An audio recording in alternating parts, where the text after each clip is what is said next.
السلام عليكم ورحمة الله وبركاته.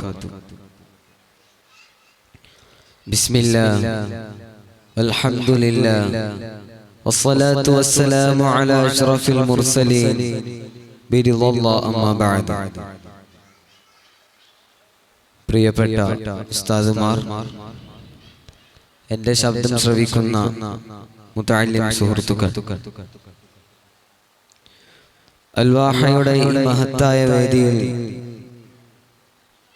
Artificial ഇന്റലിജൻസിനെ കുറിച്ച് സംസാരിക്കാനാണ് നിർദ്ദേശിക്കപ്പെട്ടിട്ടുള്ളത്.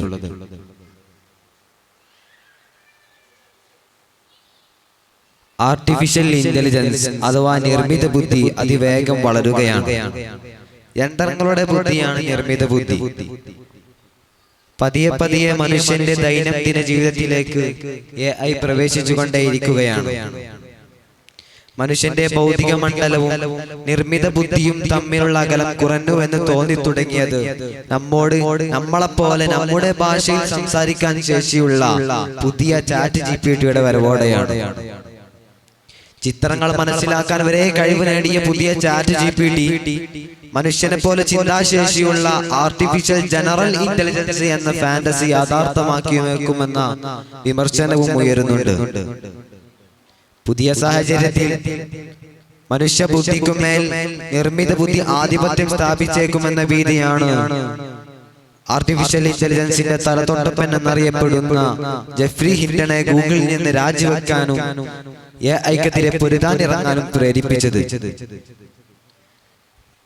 പുതിയ ചാറ്റ് GPT മെഡിക്കൽ പരീക്ഷകളിലും പ്രതിഭ ആവശ്യമായ ജോലികളിലും മികവ് പുലർത്തുന്നുവെന്ന് സൂചിപ്പിക്കുന്ന വാർത്തകൾ ഈ ചിന്തകളെയെല്ലാം സാധൂകരിക്കുന്നു.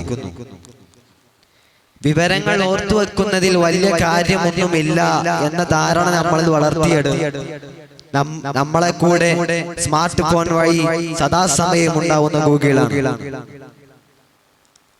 മനുഷ്യന്റെ മസ്തിഷ്കത്തിലെ പ്രവർത്തനങ്ങളെയും അവന്റെ ചിന്താമണ്ഡലങ്ങളെയും അനുകരിച്ച് തയ്യാറാക്കിയ ന്യൂറൽ ലാംഗ്വേജ് മോഡലുകളുടെ പിൻബലത്തിലാണ് ചാറ്റ് GPT പ്രവർത്തിക്കുന്നത്.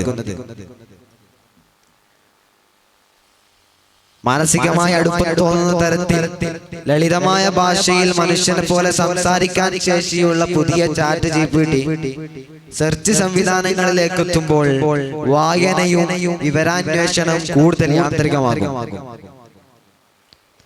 മനുഷ്യൻ ഏറ്റെടുത്ത് ചെയ്യേണ്ട ജോലി കൂടി ചെയ്യുന്നത് കൊണ്ട് തന്നെയാണ് AI ഒരു മഹാവിപ്ലവമായി കണക്കാക്കപ്പെടുന്നത്. ഫ്രിഡ്ജിൽ സൂക്ഷിച്ച സാധനങ്ങളുടെ ഫോട്ടോ അപ്ലോഡ് ചെയ്ത ശേഷം അതുകൊണ്ടുണ്ടാക്കാവുന്ന വിഭവങ്ങൾ പറഞ്ഞു തരാൻ ആവശ്യപ്പെട്ടാൽ കൃത്യമായ ഉത്തരം നൽകാൻ ചാറ്റ് GPTക്കാകും. ഡോക്ടർമാർക്ക് വൈദ്യശാസ്ത്രവുമായി ബന്ധപ്പെട്ട് ഉപദേശം നൽകിയ പുതിയ ചാറ്റ് GPTയെ വാഴ്ത്തുന്ന വാർത്തകൾ പുറത്തു വന്നുകൊണ്ടേയിരിക്കുകയാണ്.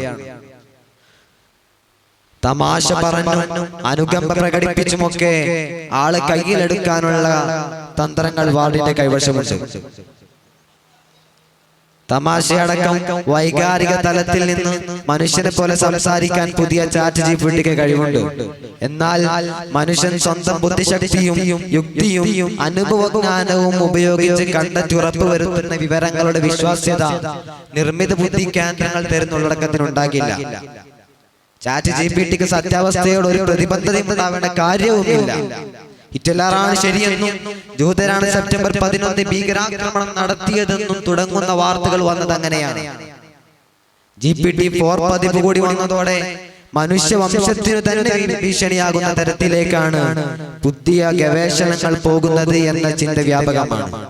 ഇത്തരം ഗവേഷണവും വികസനവും മനുഷ്യത്വത്തിനും സമൂഹത്തിനും എതിരാണെന്ന് പ്രഖ്യാപിച്ച് ശതകോടീശ്വരൻ ഇലോൺ മസ്ക് അടക്കം 1000-ലധികം പേർ പൊതുഹർജിയുമായി രംഗത്ത് വന്നിട്ടുണ്ട്. മനുഷ്യന്റെ നൈസർഗികമായ കഴിവിനുമേൽ സാങ്കേതിക വിദ്യ ആധിപത്യം സ്ഥാപിക്കാൻ സാധ്യതയുള്ള മേഖല ആയതുകൊണ്ട് തന്നെ ബന്ധപ്പെട്ട എല്ലാ ഗവേഷണങ്ങളും വലിയ വലിയ ചർച്ചകൾക്ക് ശേഷമേ നടക്കാവൂ എന്നതായിരിക്കണം നിലപാട്. കാലാവസ്ഥാ വ്യതിയാനത്തെക്കാൾ വലുതാണ് നിർമ്മിത ബുദ്ധി കേന്ദ്രങ്ങൾ തരുന്ന ഭീഷണി എന്ന് പറഞ്ഞത് AI ഗോഡ് ഫാദർ ജെഫ്രി ഹിൻടൺ തന്നെയാണ് എന്ന് പറഞ്ഞുകൊണ്ട് ഞാൻ എന്റെ പ്രസംഗം അവസാനിപ്പിക്കുന്നു. ആഖിറു ദഅവാനാ അനിൽ ഹംദുലില്ലാഹി റബ്ബിൽ ആലമീൻ. അസ്സലാമു അലൈക്കും വറഹ്മത്തുള്ളാഹി വബറകാതുഹു.